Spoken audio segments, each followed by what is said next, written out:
నేనిచ్చు నీళ్లు త్రాగువాడెప్పుడునూ దప్పికొనడు. యోహాను సువార్త 4వ అధ్యాయం 14వ వచనం. సమరయ స్త్రీ తన దాహము కొరకు కుండను తీసుకొని బావి దగ్గరకు వచ్చి నీటి కొరకు ఆమె ప్రయాసపడుతూ ఉంటే, ఇదిగో నేనిచ్చే నీళ్లు త్రాగువాడెప్పుడు కూడా దప్పికొనడు అని ఆమెతో ప్రభువు సంభాషిస్తూ ఉన్నాడు.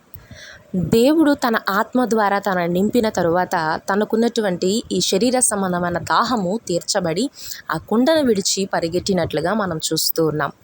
దేవుని ఆత్మ సంబంధమైనటువంటి కార్యాలతో మనం నింపబడి ఆత్మీయంగా మనం ముందుకు సాగగలిగితే ఈ లోక సంబంధమైనటువంటి వ్యర్థమైన దాహం అంతా కూడా ప్రభు ఆత్మ ద్వారా ప్రభు మనల్ని విడిపిస్తాడు. నేత్రాశ, శరీరాశ, జీవపు డంబము నుండి విడుదల పొందుకొని దేవుని చిత్తానుసారమైన జీవితాన్ని పొందుకోవడానికి ప్రభు ఇచ్చేటువంటి ఆ నీటి కొరకు కనిపెట్టాల్సిన వారమై ఉన్నాం. దేవుని ఆత్మతో నింపబడి దేవుని కొరకు జీవిద్దాం. God bless you.